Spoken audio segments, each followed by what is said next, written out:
speak. The reason why I'm always mean mugging when you come in the house is because I don't love you anymore.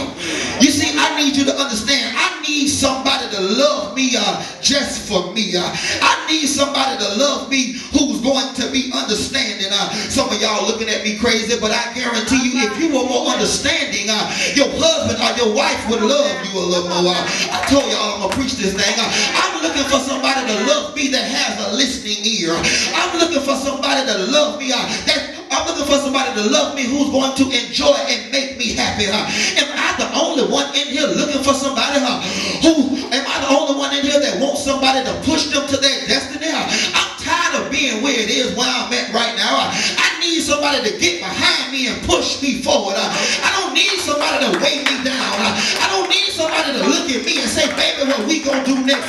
But I need somebody who wants to connect with me and let's go get what God has for me. I need somebody that wants to see me with a smile on my face. I'm tired of walking in the house and you always looking at me sideways like I don't bring anything to the table. I need somebody to love me for me. Amen.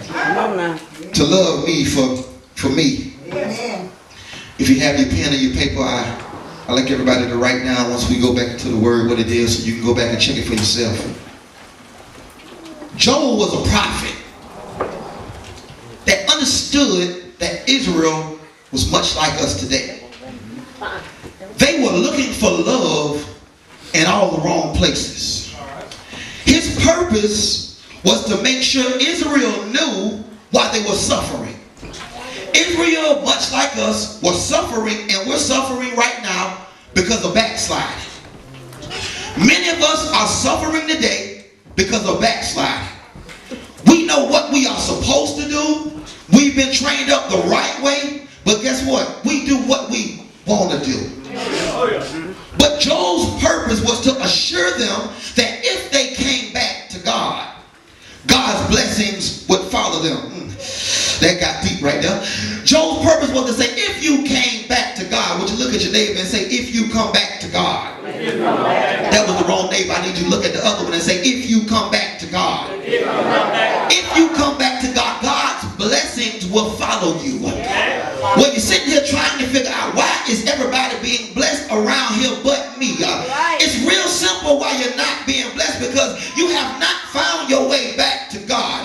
But I know I got some folk in here who will say, come hell or high water, in 2016, I don't care who leaves me up. I don't care who stay with me. I don't care who cuss me out.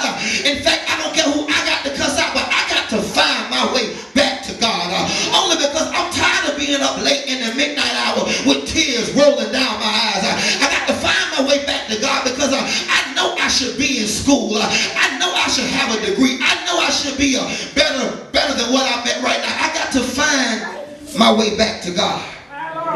We in Joel chapter 2 verse number 12. Watch this. It gets deep. It gets deep. Look at what he says. He says, it's not too late. This is a personal message from God. He says, I'm in the Message Bible. He says, it's not too late. This will preach all by itself. It's not too late to save your marriage. I ain't got nobody in here. It's not too late to save your child.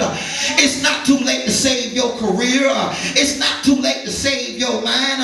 But God wanted me to let you know, if you don't leave out here with nothing else, it's not too late to save your soul. And a whole lot of us in there, we are more worried about saving everything in the world. But when it comes to saving your soul, you always want to get quiet. But I need y'all to understand the most important thing you should be worried about today is your soul. Don't be worried about your face and the makeup you put on your face. Don't be worried about the lashes you put on your eyes only to be seen. Don't be worried about the expensive hair you put in your head to only be seen when you come to church. But what you need to be worried about is your soul, because your soul is what needs to get right if you expect to go see Jesus. But that's okay, because I understand. I know how most folk are. They're not even worried about their soul. They're only worried about what it is right now. Well, I've made up in my mind, God, if you got it for me to be broke, then just let me be broke. But God, get my soul right so I can see you one day. If I never drive the car that God, I want to be driving, God, get my soul right so I can see you one day. It still get deeper, y'all. It says, come back to me and really mean it. I start thinking about my life. I begin to say, how many times, and y'all can identify with this, you talked to God and you said what you was going to do, and as soon as he did what you needed him to do for you, you turned back and went the other way. Okay, I guess I was the only outcast in here. Okay, I guess I was the only one in here that cried before God and you meant it. And you wanted God to do something for you. And as soon as God did it, you lied because you told God, I'll be a faithful church member. I ain't going to even be that usher that you want me to be. But you told God, I'll be that faithful church member. I'll start paying my tithe like you wanted me to do. And as soon as God did that very same thing that you needed him to do for you in your life, you were nowhere to be found. But God said this time, since you don't want to be real with me, guess what? I ain't going to be real with you. And that's the reason why whenever y'all get home, y'all get in y'all quiet place, and y'all begin to pray to God, and it seems like God don't answer your prayers. God says, I'm only returning the favor back to you, because if you were real with me, I would answer your prayers. If you were real with me, I would open up doors for you. If you were real with me, I would put enemies up under your feet. And you're still trying to wonder and figure out why is everybody being blessed around me? People who I know ain't better than me drive better than me. People who I know ain't better than me live better than me. The only thing that they're doing different than you, that finally got connected back to the one who's able to do all things but fail. So God is saying, and I'm just speaking the way he spoke to me, it's not in the word, but God is saying, if you're not going to be real with me, I can't be real with you. Did Joel have the nerve to say, he says, come fasting and weeping, sorry for your sins. When was the last time you came before God real? When was the last time you fasted? Y'all, when I mean fast, I ain't talking about 3 days. I'm talking about, you know what? I'm just going to try something. After I eat tonight, I ain't going to eat the lunchtime tomorrow. And I'm fasting before God because only I need God to understand I'm serious about it this time. Then he says, when was the last time you came to me crying? But I need us to understand there's something about crying. Sometimes folk cry because they asking for God for something that they want. But ladies and gentlemen, there's a lot of times you cry before God because you know, God, if you don't come through for me this time, I'm about to be in bad shape. Have you ever needed your light bill to get paid and you tried to figure out, God, how am I going to pay this light bill? I don't have no money, but for some odd reason, God opens up a door for you. That lets me know that you've been in front of God's face and you've been giving God your all. And God is steadily showing you, I am who I said I am. And you're still doing what you want to do. But Joel said in his word, I need you to come before him fasting, weeping, sorry for your sins. When was the last time, I don't need you to speak because don't nobody need to know your business, you were sorry for your sins? Amen. But I like this part right here. He says, and change your life, not just your clothes, and come to God. Woo, that's deep. You see, that was for all the peacocks in the building who's always concerned about being seen. I said it. Yes, I did. That was for all the peacocks in the building who's always concerned about being seen. But ladies and gentlemen, they're never worried about their soul. I think I need to get a little deeper about that peacock situation this morning. That was for the ones who's always concerned about dressing up on Sunday morning, acting like you guys give to the world. Baby, you ain't no better than me. I shop at Walmart. You shop at Macy's. What's the difference? I drive where you go. You drive a Chevrolet. What's the difference? But it gets deeper.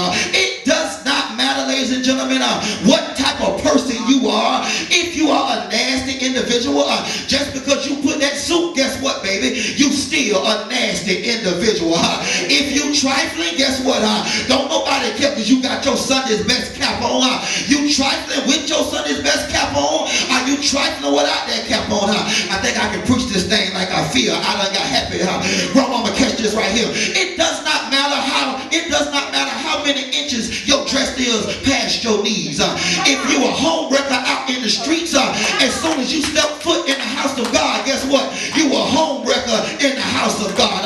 The only difference between me and you is you know how to dress up good on Sunday morning because your last client paid his tab before he walked out the door. Y'all don't hear what I'm saying. Baby, I don't want you to get this thing twisted. You are who you are. If you are a liar in the streets, guess what? When you step foot in God's house, you are a liar. streets, guess what? Just because you put your suit on and now you got the title as deacon, our pastor, our reverend, our prophetess, or whatever you want to call yourself, you still a whore. Because the same way you look at women out in the streets when they step foot in the church with their stilettos on, you still undressing them with your eyes. Don't think you know better than don't think you know better than somebody else because you know how to dress up and walk in the house of God. That's the reason why God said, you see, I don't want you just to change your clothes. I need you to change your whole mindset. I don't want you to just go buy you a new outfit. I need you to begin to get in the face of God and say, God, I know I got issues. God, I know I got problems. God, I know I got circumstances.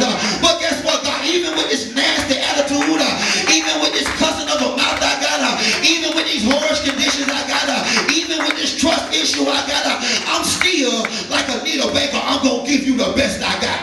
Do I have anybody in here who says, I know I got issues. I know I'll cuss you out if you look at me the wrong way. But guess what? I'm still going to give God my best. You say, I need you to give me your best. It get deeper though. You see, you got to understand something. God is kind and merciful. He's kind and merciful. He takes a deep breath and he puts up with a lot. When was the last time you took a deep breath? This might get a little tight, but if it ain't tight, it ain't right. That's my saying. I need y'all to understand this. When was the last time, Deacon Marquise, you took a deep breath and thought about all the God put up from you?